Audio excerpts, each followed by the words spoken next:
back to Haven's Handiworks. This is episode 2 on my hydroponic totem pole where we're going to build this thing. So let's get started. I'm going to switch to a top-down view, kind of like I do for all of my art stuff, so you can kind of see what I'm doing with the tools and the drill and the pots and the plumbing and all that good stuff. So you're not like good close-up view. It's kind of hard to show you that from this angle. I also want to do a shout out to my fellow plant hoes. I know you've been waiting for this one for a little while, ever since I showed you guys this little thing. Which that one was kind of a little bit of a failure. I learned some things like those disc humidifier or foggers in stationary water get super hot. I'm hoping the continuous cycling of the water will help mitigate some of that, and at the same time also kind of keep the water in the pot at a nice cozy temperature for the rest of the plants, something in maybe like the 70s range, because terracotta, as it cools or as it evaporates moisture, also cools, and some of the plants may not enjoy cold and moist at the same time. So we'll see. Fingers crossed. Even though I went over the tools and materials you'll need for this project in the previous video, here's a little reminder of everything you'll need. Including a few items I didn't use but discovered through building the project would have made it a lot easier. Anytime I get to one of those spots, I'll leave a note on the screen explaining what I would have done different.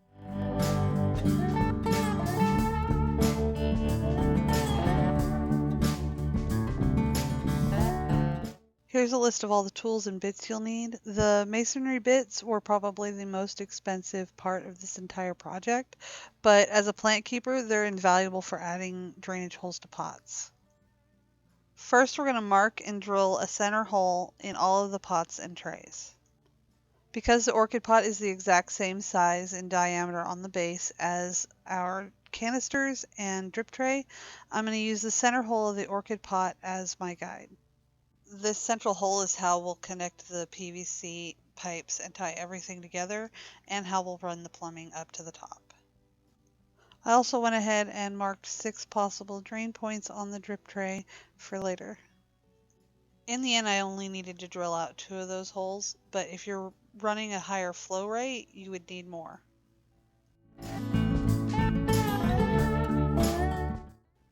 Next, we're marking a center hole on all of the canisters.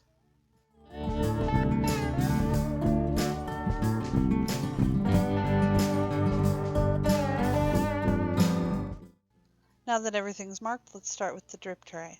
You're going to want to put a folded up towel underneath whatever you're working on. Not only will it help stabilize whatever you're working on, it'll also catch some of the water that's about to leak everywhere. The water is to help cool your project piece as well as your bit, and it helps keep the dust from spreading in the air. Using the hole saw bit, you want to come in at a sideways angle, and as your bit makes purchase, gradually rotate the drill straight up and down. Don't apply any pressure. Let the weight of the drill do all the work.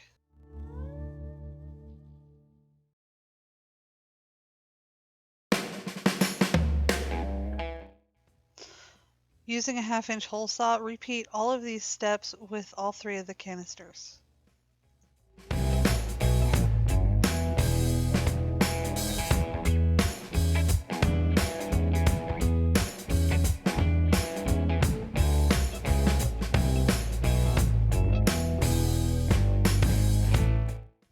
This is where my extra work begins. Because I didn't have the proper size hole saw, all of my holes are too small for my fittings, so I'm going to have to open them up with a cone bit on a rotary tool. If you have the proper hole saw size, you can skip these steps, but I would still have a cone bit and a rotary tool on hand for removing burrs out of holes and smoothing edges. If you do find yourself with the unfortunate chore of opening up the holes with the rotary bit, take your time, go slow, and check frequently the fit of your opening.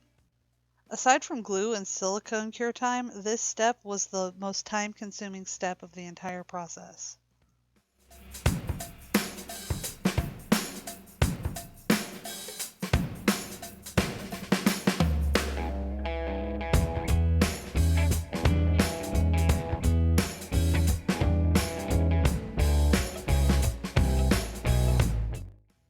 Back to the drip tray. This is again another situation where the proper tool would have saved me some time and some work.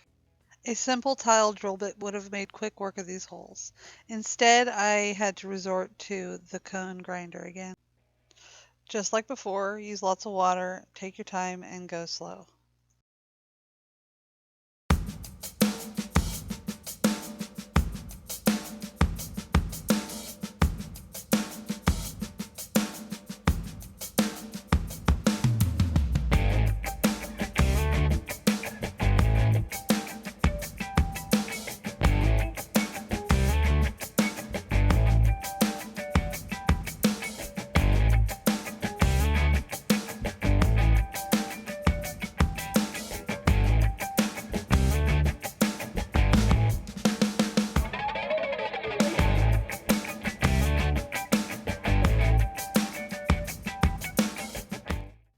Just like the canisters, I had to open up the center hole on this saucer.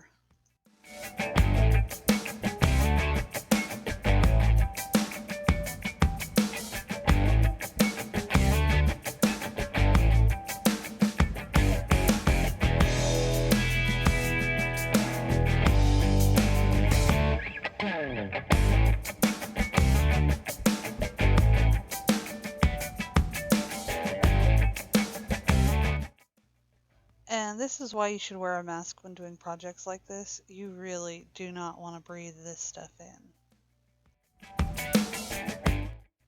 Using the rotary tool and the cone grinding bit, I made a hole for the overflow downpipes.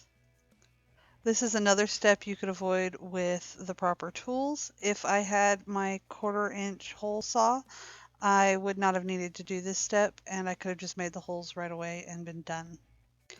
You will need to add overflow holes to all 3 canisters.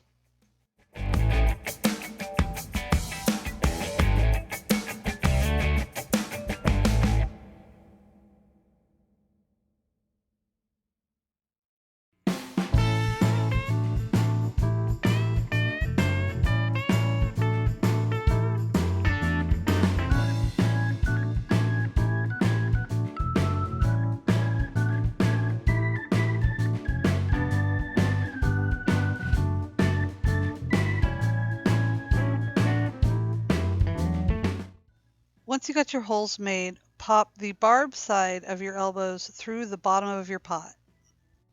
You may need to give it a little smack to get it through.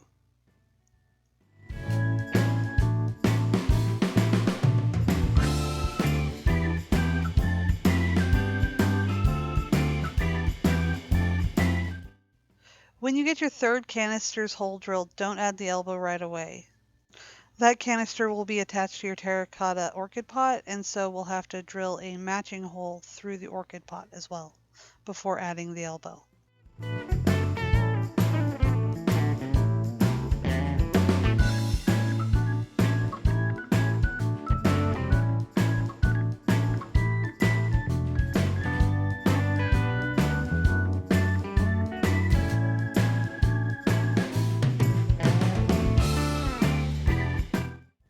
To mark a hole for the overflow tube that runs through the orchid pot, we're going to do just like before, except this time we're going to use one of the canisters and we're going to use the overflow tube hole on the canister to mark the hole where we need it on the orchid pot.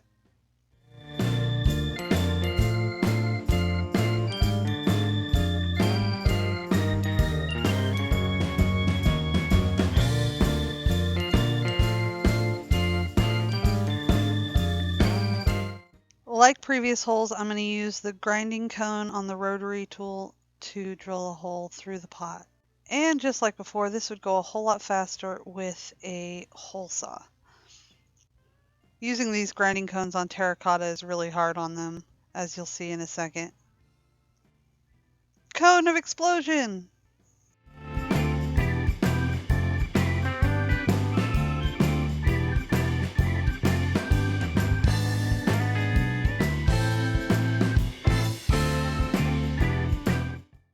Cue the slow-mo.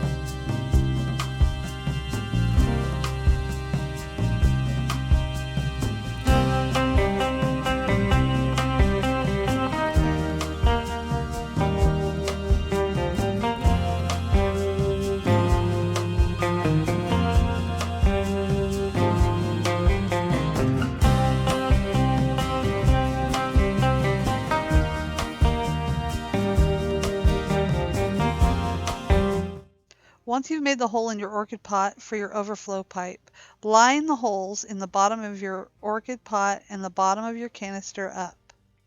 With your hand holding the elbow inside your orchid pot, push the barbed portion of the elbow through both pots.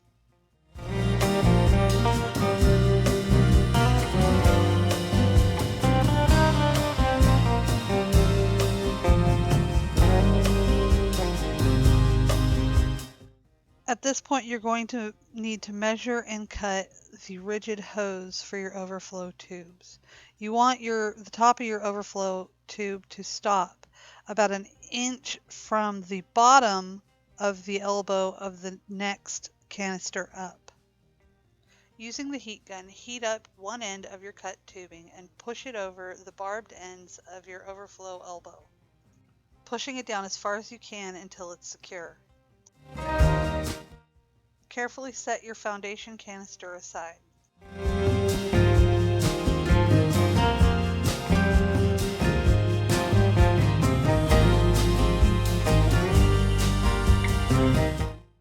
Attach the overflow tubing with the remaining canisters using your heat gun.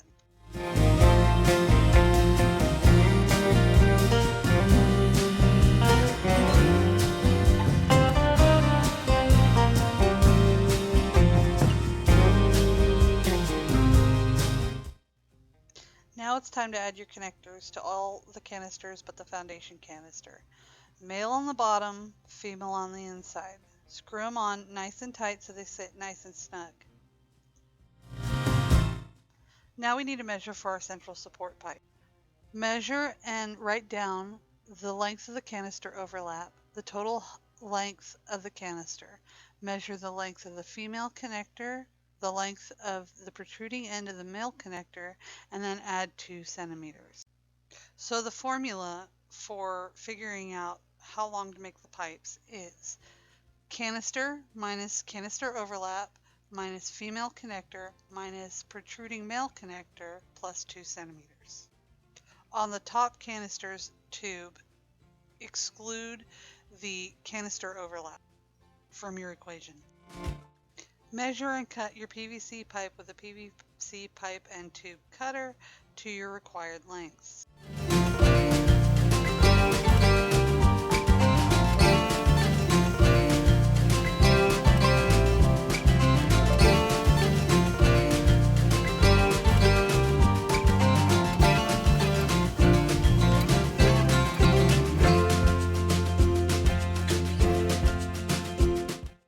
Before we add the central support, we need to create a gasket using silicone between the overflow pipe's elbows and the terracotta pot. We really don't want any water leaking out through that hole. This is another one of those steps in hindsight I would have done differently. What I'm doing here is creating a gasket using silicone. I'm pushing the pipe through the canister so that it rests on top of the terracotta orchid pot. Ideally, what I should have done here is use 2 female connectors and a threaded nipple to make up for the extra wall thickness of 2 pots instead of 1. Seal up your remaining overflow joints.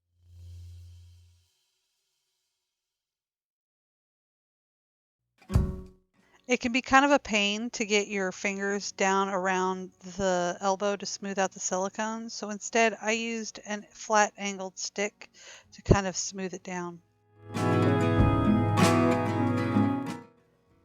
We're returning back to our foundation canister. This time it is to apply a bead of silicone to the seam on the outside of the pots between the two pots.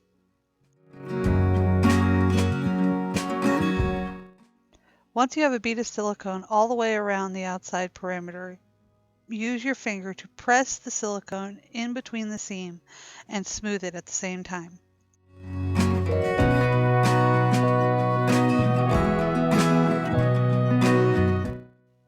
Taking care to make sure your central pipe matches up to the connectors, stack your canisters on top of each other, pressing down so that the fittings press onto the pipe. Now it's time to glue together the reservoir for our mister. I decided to go with this little black bird planter I found at Walmart. Before I glue it together, I'm checking to make sure that at no point is the bird's body covering the holes for the drip tray.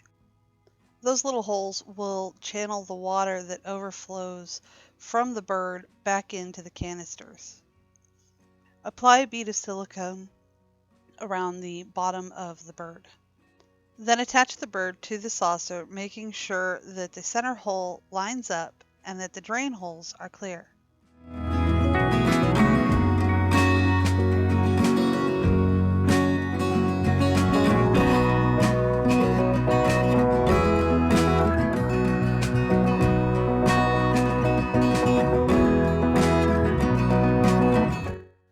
All that's left for now is to wait for the silicone to cure. So yesterday I drilled out all these pots and gave them holes, and then I plumbed them up in the center with their center support and all of the overflow tubing. So it's all one solid mass, and I had to stop filming because, you know, I had to wait for the glue to set, the silicone to set up. And then there's a central pipe that goes all the way through, and then each pot has an overflow tube.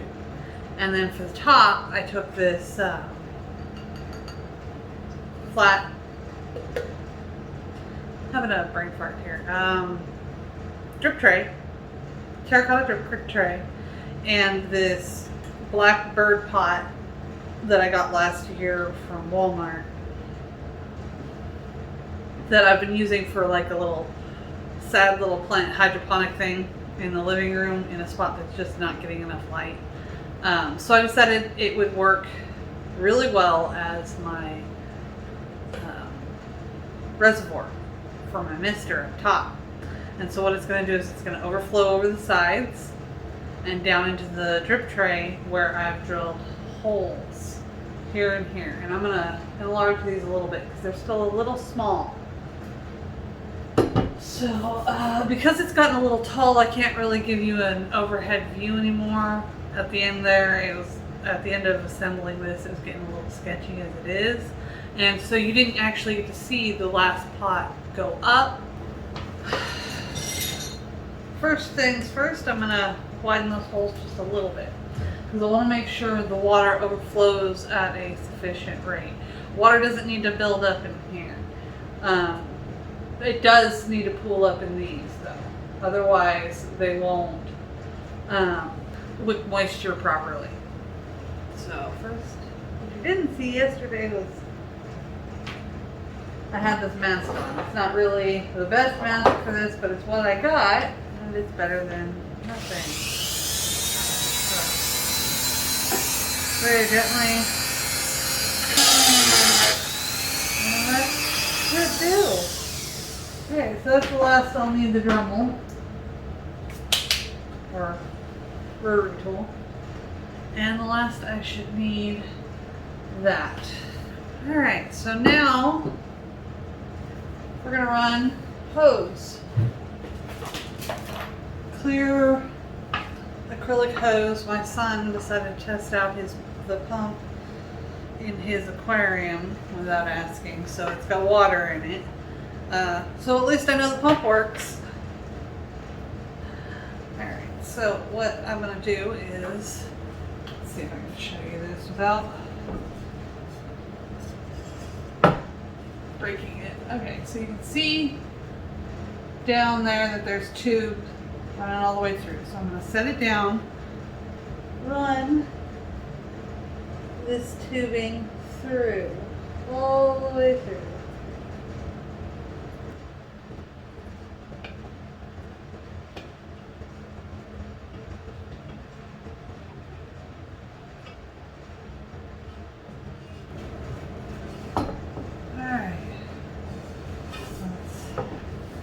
Again, see, tube runs all the way through. Next, you take your fountain pump. This is a little high and low flow. I'm switching it to high flow because that's what I'm going to need. It's got like a max height of 3 feet. It's 280 liters per hour, with a max height of 70 centimeters. So 2.5 feet, something like that. Take this and insert that into there. Coil it a little and stick it down. And I'm going to make sure that plug is all the way down, so there's no leaking water later. Alright. And we are going to stand this up.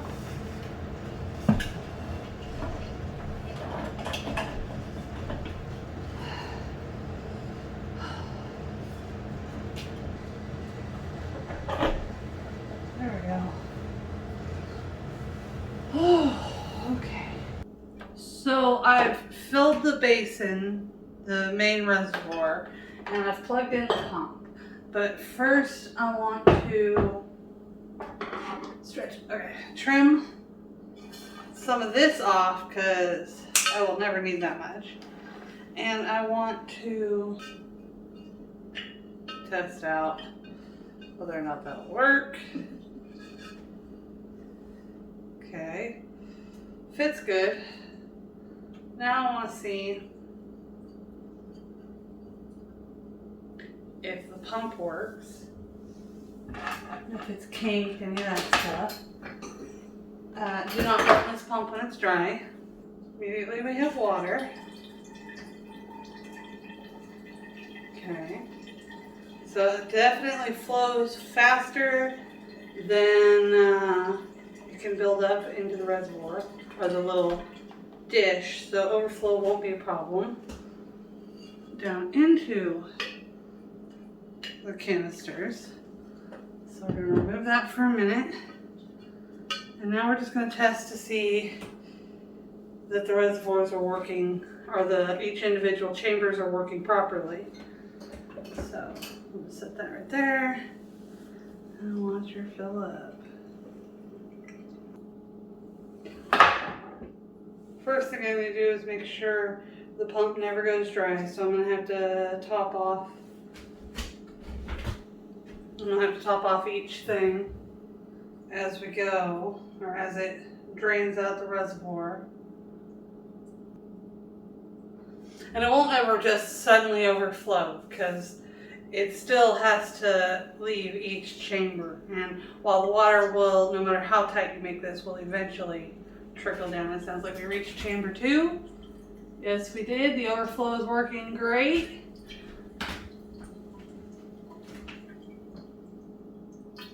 Let's wait till chamber 3 goes. This will never run silent, so if that little trickling noise that you hear of fountains and whatnot bothers you, the moss will muffle it, but I don't know if it'll silence it altogether, because there is a gap between the overflow spout, the bottom of the overflow, and the top of the next overflow. It's only about like an inch, but it's still a gap.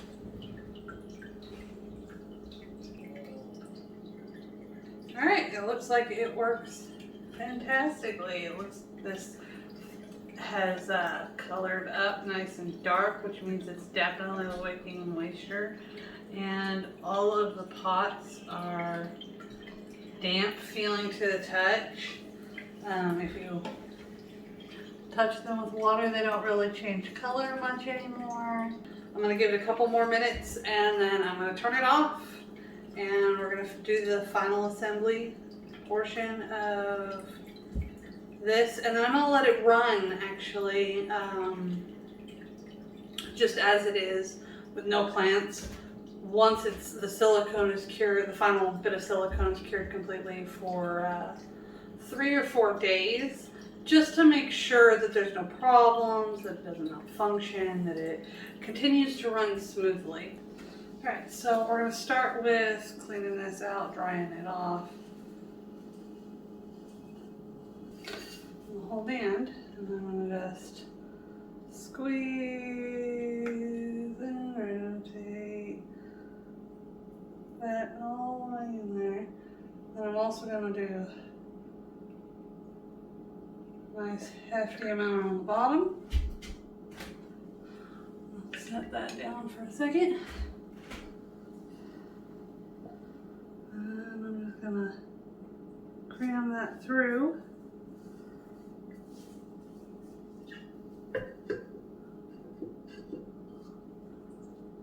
Okay.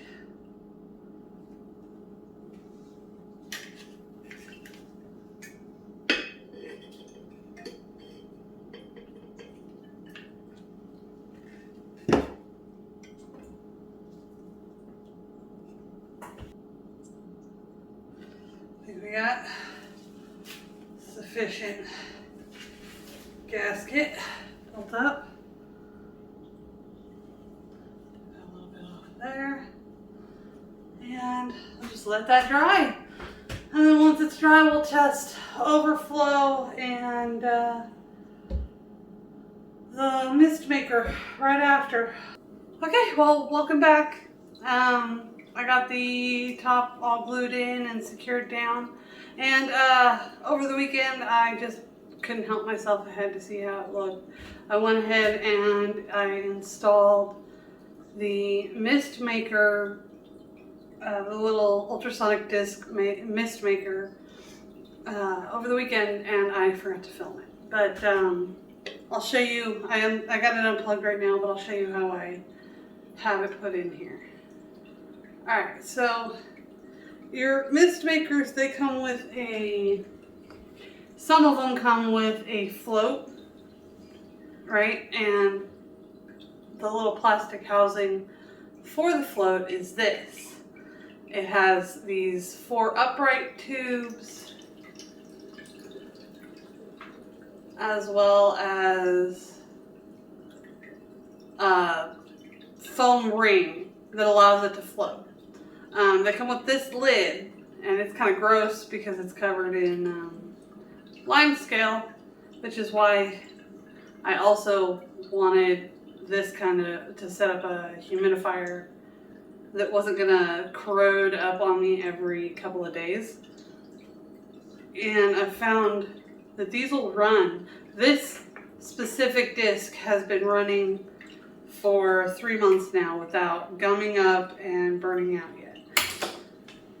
For the top, instead of the actual splash guard it comes with, which I don't like because it doesn't catch splashes as much as it could. If it had like a little ring that dropped down maybe a ½ an inch, it would make a world of difference. So anyways, I made a splash guard of my own out of this needlepoint plastic mesh and some wire, some super glue, and coconut coir mat. Now I don't necessarily like the look of the coconut coir mat. I may switch it to moss, but the general purpose of it is to catch the water, and if you go with the coconut mat or the moss, it'll hold moisture so you can grow things on top of it, like an anubias or selaginella, which is what I'm probably going to go with, and some creeping fig. And so that sits right over the top of that. And Then you just plug it in.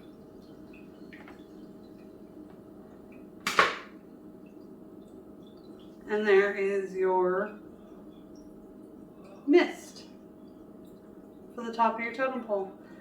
I add about a gallon of water to this a day to keep it above the pump, the top of the pump, because you can't have your water, your submersible pump go dry. It will burn out. That's it, gone. You gotta get another one. If your pump goes out, that's a day or two where you don't have the water cycling. So yeah, next week we'll come back and we'll put plants on this thing, and I'll show you it completely set up. After that, we'll come back once a month and do updates. Okay? Thanks for watching. Bye.